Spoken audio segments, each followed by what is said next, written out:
skinny boy again. Easing on. Hey, your shirt matches your chair exactly. It does. Exact hue. I might just look like a floating head or something. Or like a Grinch. No, that would be a green face too. Okay, play. What are you saying, Lauren? Nothing. No, I'm saying you don't have a green face. So it's a compliment. Oh, good. Because that would be weird. But I do have a heart. 10 sizes too small. I think 3 was in there, but then. Oh, just 3? I don't remember. It's been a while. Yeah, I was hoping the reference would come to me. Yeah, maybe it was 10. 10 times too small or 3 times. I don't remember. Okay. Anyway, welcome back to Candid Creatives. Hi, welcome back. I'm making Anthony do something different today. He got no say. He was setting up the equipment, and I was like, hey, I was just notified about this. We're going to change it. And so we've been doing these little, if you guys are returning, welcome. We have this little jar of questions, prompts that we collect as whenever we have an idea. Or when people write in.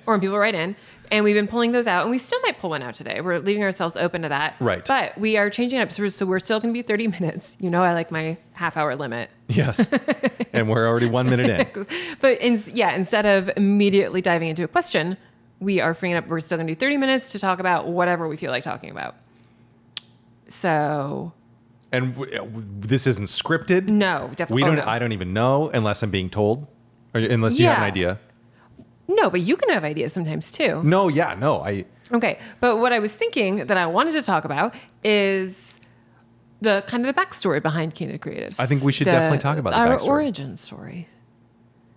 Is it too soon to have an origin story if we've only had like 8 episodes? No, we're doing it. It seems, I get the concern because it does seem a little bit presumptuous. Like, who am I to have an origin story? Or who's this it hasn't been that long. But I do think it's an important thing to know where you're coming from. Yeah.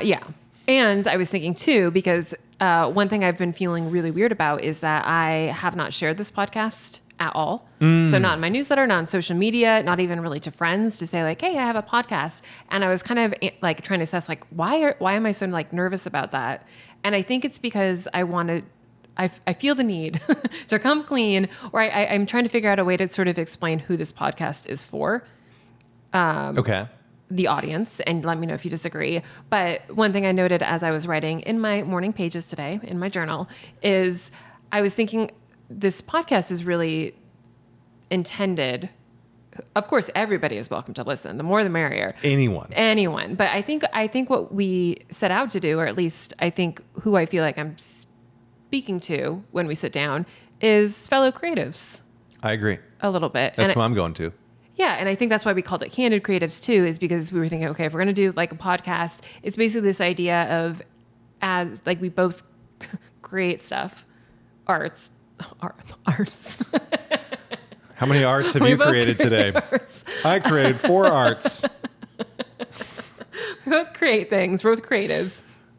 And neither one of us likes that term. No. But we named our podcast for it anyway, apparently. Yeah, it works. But yeah. And I was in my journal, I was comparing it to back in my corporate days where there was like the B2B department, which is business to business. And then there's B2C, which was business to consumers. And most of what I do as Lauren Lane is B2C, business to consumer. Or in my case, it would be author to reader. And this... A to R. A to R. And right. This, I think I'm talking more A to A. So authors to other authors or creators to other creators. It sounds very Canadian. This is an A to A podcast. I don't get the Canadian reference. Hey, there it is. Although it could be more like Tony Danza, who's the boss, like, hey. Yeah. I'm reaching on that one. I get it. A to A, yeah, which sounds dirty, but it's also not. It's really is artist to artist or C to C, creative to creative. Yes. Yeah. Yeah. So of course, like, I mean, whoever, if you're one of my readers listening, welcome. I'm glad you're here. But I think what we really sort of set out to do was all these conversations that Anthony and I have over coffee or over happy hour that are just like, what are the ins and outs? And like sometimes it gets really deep, like right down to like the meaning of life and the meaning of art. And really, I think just sort of putting that out there. Yeah. I can't hold it back. The other thing I was thinking, okay, you mentioned you have the B2B, the B2C, the A to A is this podcast. To me, this podcast is all about the P and the V. Oh no. Okay. I'm getting The nervous. podcaster and the viewer. Okay. All right. You holding that one in a little bit? I was holding that one in for Yeah. so long. Well, but if it's a podcast, it really wouldn't be. I know you want the viewer for the V, but it's kind of the listener. Yeah. So. But it doesn't, I really want the V. I know, but nobody watches this on YouTube. So. Which my mom told me. She's like the only one who watches it on YouTube. And she comments on like every single short I put out there and every single video, whatever we have. And then on the phone the other day, she's like, boy, not too many people are watching the podcast, huh? So supportive, keeping it real. Thanks, she Mom. Is keeping it real. I mean, I didn't want to tell her that. I mean, I did want to, but also I didn't. That like, people do listen to it as well. Right. Well, we hope. Well, you look at the numbers. Yeah, I look at the numbers. It's Hi, growing listeners. at least. You got to start That's from positive. nothing. Yeah. We started from the bottom. We're still just above the bottom, but now we're here. Well, maybe you know what I mean? maybe when I can get the courage to start sharing it, that will Right. that will help. Right. Yeah. Spread the word. I have shared it and nobody. No, I actually haven't shared it either. Maybe that's also why. Yeah. I think because it feels new and because I'm very new to the podcast world, I feel very shy about it. And you know this. Yeah. Well, I mean, I am as well, because as an emerging P, God, this is gonna stick, huh? it is going to stick. As an emerging P podcaster, I never know, like, is this a great product? Is it worth talking about? And I think it is worth talking about. I think it is worth sharing because these Ps, I mean, we're growers. We're not showers. Well, and here's another V for you. Yeah. I just think it actually, My dream come true. like in all honesty, like I have felt super vulnerable with this. And part of I that have is too. because we did make the decision. Actually, it felt natural. It wasn't like a should we or shouldn't we? But we've called this Candid Creatives intentionally with purpose. And that is to be very candid, to be very honest, to very much put out those unfiltered thoughts. Yes. So, for example, when we were talking about, I'm going to keep being candid. I'm going to try to Do lean it. into this. Why are you playing with that pumpkin? I'm bookmarking something. I'm bookmarking an idea. Okay. I put the idea with the pumpkin so that I can be present and listen to what you're saying. Got it. And then later, a couple minutes later when we're like, what the hell's that pumpkin doing there? I'll be like, oh yeah, I had this idea. Well, see, but now your pumpkin. What was I talking about? I Oh, got you distracted. need a pumpkin. Very vulnerable. Oh, yes, very vulnerable. Got it. Yeah, so we wanted to be candid, and that's something that I think we're trying to lean into. But a couple of weeks ago, or maybe it was last, I can't remember which episode it was, but we were even talking like a little bit about self-publishing Oh yeah. as a general concept. And I know you were not a fan. Like you basically took the Well- stance. No, I know. I hear you because I sometimes think this as well of like sometimes the self-published stuff as a general rule sometimes isn't as polished as something that you would get from a publisher. Sure. I'm oversimplifying, but that was something that we were kind of dancing around. And all I could think after that aired, after we recorded that is, oh my gosh, we have offended self-published authors. yeah. Which, I mean, that probably, like, I'm a self-published author myself. So, like, I'm putting myself in that category. But I really do have, and I don't know when this changed for me, and I don't know if it's been the same for you, but, like, this constant, like, need or urge to, like, self-censor. Yeah. And kind of, like, walk on eggshells. And we talked about this the other day. Just trying so freaking hard to never offend anyone. And I'm trying to let that go a little bit. And trying to basically like take the stance of like, I'm not responsible for how every single person interprets every single thing. Yeah. Like if you don't like what we're saying, that is absolutely fine. Like don't listen or disagree. That's fine. But like, I'm going to try really hard to lean into the candid part of this creative. I like that. I hear that. I like that. I appreciate that. He likes it. I approve of it. I think though, actually no, that was the wrong word to use. I think that when we self-censor, when we get afraid of those kinds of things, of offending people or whatever, we completely take away, we forget that they have the right to not listen. Oh, right. But yeah. like we're assuming that it's almost selfish to be afraid. For me it is. Like I have to remember these people can tune me out. They have every right to tune me out. Yeah, and true. I got to remember to not take that away from them in my mind. Right. They have the right to think I'm an idiot just as much as I have the right to think they're idiots. Yeah. Yeah. That was actually this is kind of related. One thing that really freed me up from, I used to be just not really like terrified of like negative reviews, and I still don't read them. I still think they're really damaging. Reading crap reviews on your book is rarely like a ego booster. But I had like this pivotal moment once of like, well, Lauren, you read books all the time that you don't like. So of course they're going to, and like, that might be your book, but yeah, just kind of sometimes I think flipping things around, like you said, of like, we listen to podcasts that we don't find particularly interesting, or we hear a stance that we don't agree with. Right. And like, that's just the end of it. We're like, oh, okay, we'll go listen to something else. Yeah.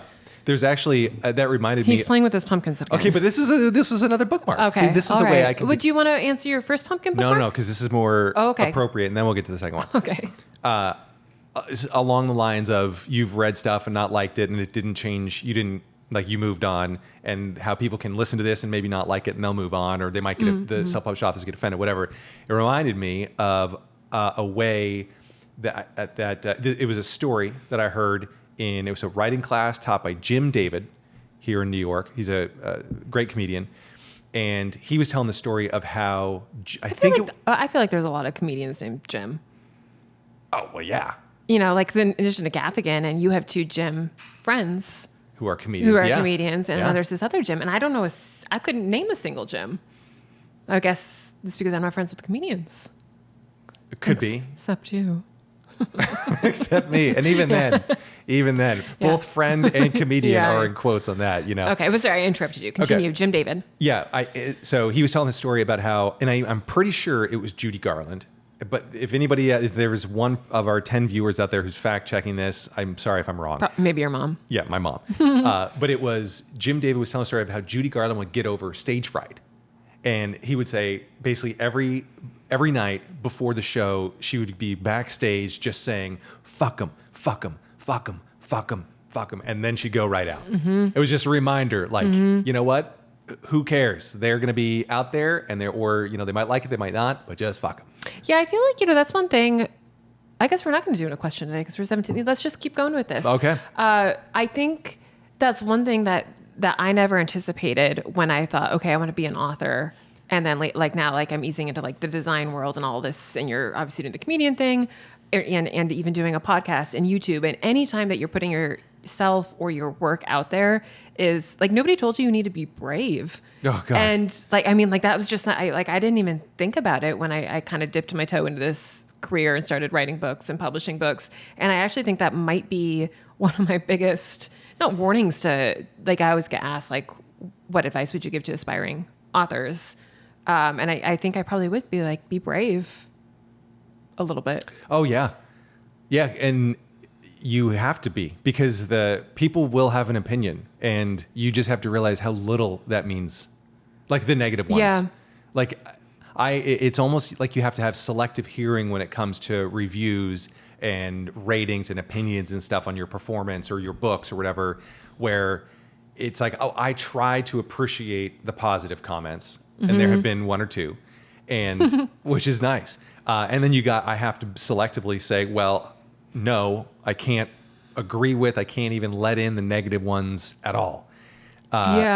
Which is hard, because like, it's, to me, like logically, if you care about one review, you probably need to care about them all. Right. And that's always like a truce stumper for me. I forget if we talked about this. I know you and I have talked about this. I don't know if we've done on the podcast, and I think Jessica Lemon told me about this, and I think it was Madonna who said it. So again, this is like the Judy Garland. Maybe I don't mean to misattribute something to Madonna, but basically, like, you can't just pick and choose your feedback. You either are going to say like, yes, like people's opinions matter, or no, people's opinions don't matter. And I think I would love to be in the camp of like, no. And I actually do try to be of, you know what, like, I'm just going to do my thing, and I can't be responsible for how it's going to be received all the time. Right. But yeah, I also though agree, like reading, sometimes if I need to pick me up, if I know there's someone who's loved a book, and I'm like, yeah, I need to not cry right now, so I'm going to read a 5-star review. Yeah, that's true. Yeah, there have been nights after shows, or even like when I'm writing and I don't feel funny, nothing is coming to me. I'm like, I made a mistake. I am in the wrong career. And all I can think is I would love to go back to a day job because it's so safe. You know, you don't have to be special. You don't have to be good or funny to stay there. I mean, look how long I stayed at a day job, you know? But then I'll try to remember some of those times. Like I play the one back in my head. It was after a cruise ship show, and some guy was like, there were two guys. One was like, you brought jokes. They were funny. Thank you. You actually had jokes. Because like some of the other comics were just doing crowd work. And they were also very funny too, but this guy appreciated the jokes. Okay, great. Another guy said, oh, you're just like Seinfeld, but funny. Which, I mean, like, I love Seinfeld, so that's a little bit of a weird one. But it's still... Like, I do not. Yeah, right. Yeah, but like I appreciate that. And I remember that, okay, there have been times when people have liked the material after the show. What the difference, though, with me, my career and your career is that I can go on stage right now, and I know I can get a laugh. And that is the only feedback I really need. Yeah. It's different, too, because you can't avoid feedback. Like, I could pretty much, if I wanted, I could shut down Instagram, never, ever look at a single review or let myself be tagged in anything. Yeah. And, I mean, as an author, not entirely, but a little bit, you can put your head in the sand if you wanted to. But I don't think you can do that as a comedian. Well, I mean, not on stage. Like, that's true. You like earplugs. I know. Yeah, I know. But it's also, yeah, the on-stage part, you can't avoid that. But that's also, I think, that's the main reason in that sense, I think the audience helps me figure out what's going to work and what doesn't work. I will say I don't think comedians need Instagram because like so many of them spend so much time just posting crowd work clips or whatever. And granted, I know that that's a big deal and that's how they get their follower counts up because some clubs are like, look, we don't care about how funny you are. We just care about the numbers. Okay, great.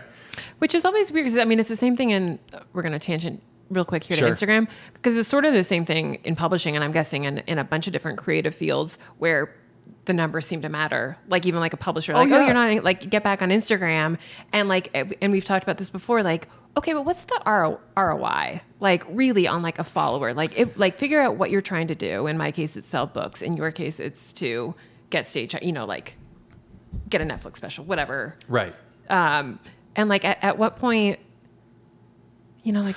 Well, I think it's the publishers and comedy clubs are the same in this regard where I think they're using follower count as a proxy for judgment. Yeah, yeah. Like they don't want to have to do the work or take the risk of thinking, is this guy funny? Could I see him as a regular here at this club or could I, bring him in for a weekend or whatever? Right. And if they aren't willing to take a risk or help grow the local talent or whatever, but they'll take somebody with 1 million followers who's not funny. Mm-hmm. Same thing with the publisher, maybe. It's like, well, you don't have the follower count. I mean, I know that's one of their first questions. Oh, yeah. And it's like, well, what does that matter? And when you sit down for a book marketing meeting and they're like, what's the plan? And it's always like, well, like you need to be on Instagram or we need to be more active on Instagram. And I always like dig in my heels. I'm like, no.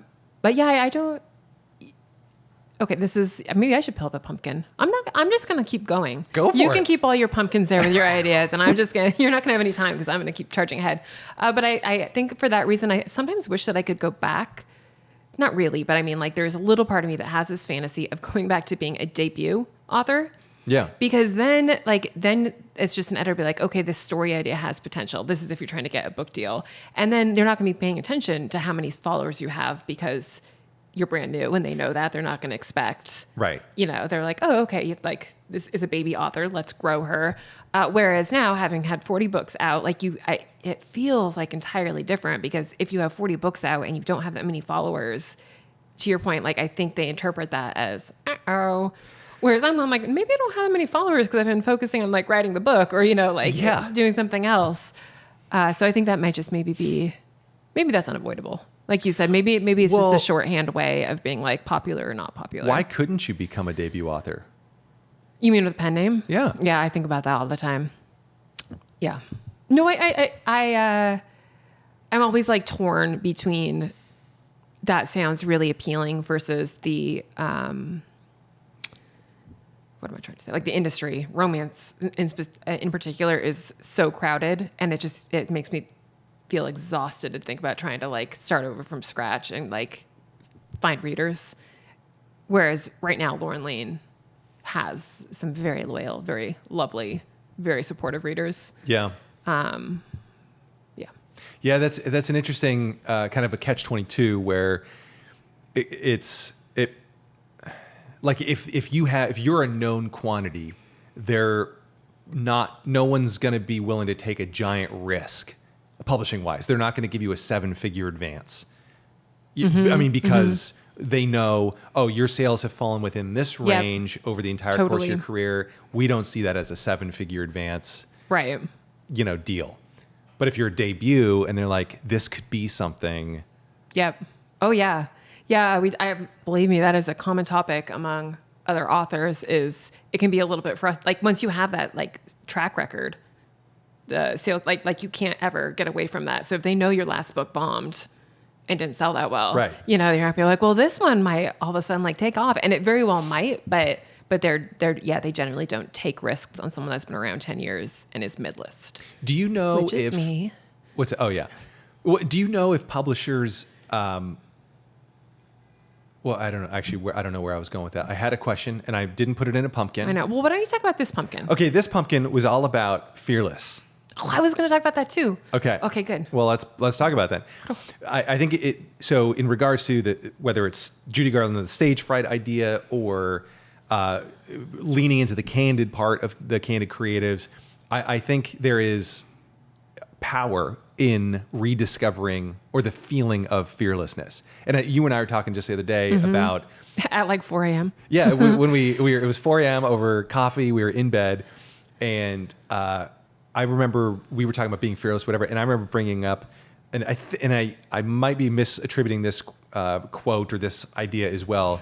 Like the theme of this podcast. I know. Of us not knowing what we're talking about. I know there's a reference to this somewhere. I don't know who did it, but I'm pretty sure it was David Bowie basically making a comment that he chooses to dress provocatively or weirdly or out of the norm at the time intentionally so that both he and inside his mind and outside his mind, the people around him, everybody, it basically just frees him up to be weird.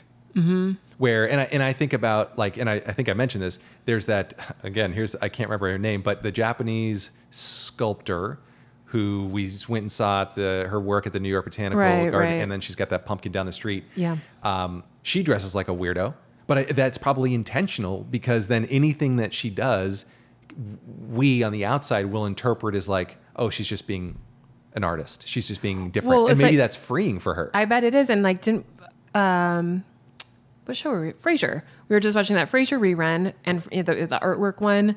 But remember the artist came in and she was, oh yeah. Whatever. She was not part of Frasier's normal crew. She stood out, and it was either he or Niall said, how delightfully eccentric. Yeah. And I really think like eccentric, I don't think either one of, maybe other people disagree. Like, I don't think of either one of us as particularly eccentric in our outward persona.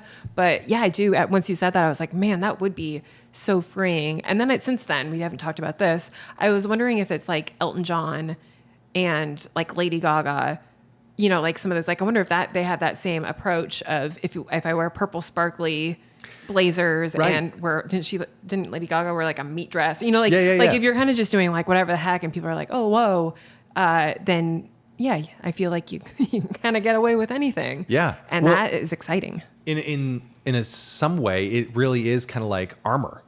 Oh yeah.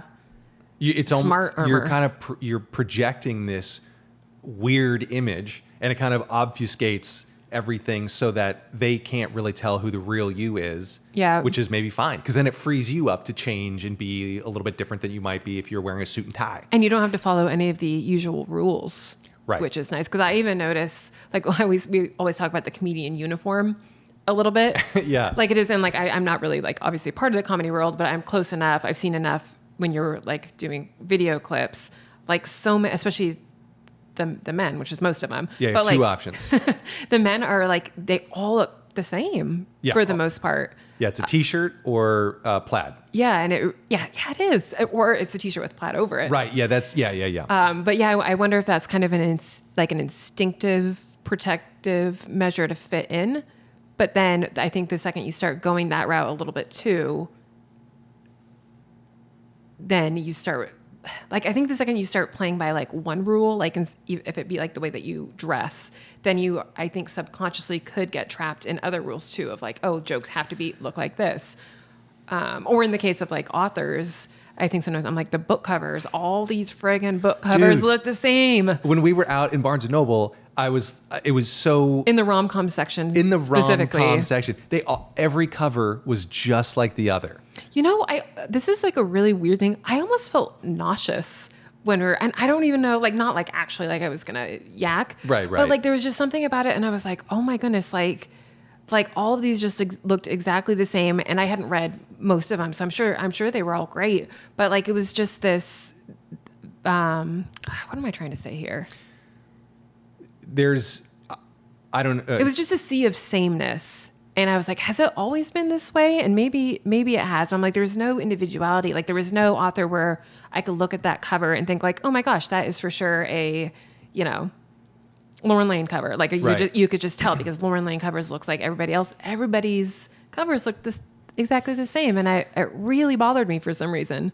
Yeah. I think there's timidity in uniformity. Yes. Like absolutely. It's like, are no publishers willing to take a friggin' risk?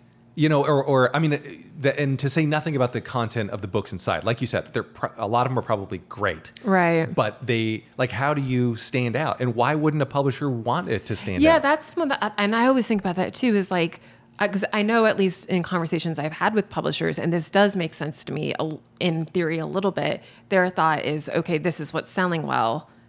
And this, so like signal to, like this was selling well, so let's signal to readers that liked, for example, The Hating Game. The Hating Game is one of the first pastel covers. Yeah, that has kind of a illustrated, cartoonish. Yeah. Okay, right. And it's right, like if I'm remembering correctly, that was sort of one of the first ones. And then like, okay, so that sold really well. How can we signal to people that this is a similar type of product? Right. I mean, I get that in theory, but on the other hand, I'm like, don't you want to? I want to be The Hating Game. Like I want to be the one that like wrote something that stood out so much that we were like, oh, we want to look like that. Or, in a perfect world, everybody would just be doing what they want to do with their cover or their outfit. Their outfit. Do you think of it as outfits? Probably not. No. Well, actually, I was just having a conversation with one of the gyms about he was changing his outfit. 3 minutes. 3 minute. Yeah. 3 minute warning. Thank you. But and actually to the point, I think it's very germane to this conversation. He's exploring it as a different option to see if it helps free up, or not necessarily free up. Yeah, maybe to free him up to be even weirder. Oh, I love that. Where Jim, do it. Yeah. Be weird. Oh, totally. And I was texting with him, and he said he liked the feeling and he liked how it went, and he'll probably keep doing it. But he's basically experimenting with a different persona, and a lot of that takes place. Well, any actor will tell you that.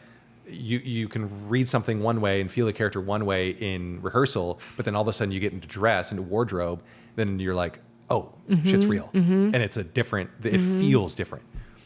Yeah, really. I mean, like, I wonder if there's something to thinking of for the Lady Gaga and all those examples, Elton John, whatever. If you think of it like almost like a costume, but like one that you wear every time you put yourself out there. Yeah. I think just even the word costume could be really freeing, because like the second you put on a costume, it allows you to be someone else, even if that someone else is your most authentic self. Right. You know, like your most candid self, if you're kind of like are able to separate it from the timid part of you, or at least I have the timid part of me. Yeah. Well, and maybe by putting on a costume, it frees you up to explore your real self further. Like instead of trying to fit in, you're intentionally kind of overstepping the weirdness level by putting on costume. And so that gives you a whole latitude, a wide latitude to explore. Okay. So we have 1 minute left. Okay. Ish.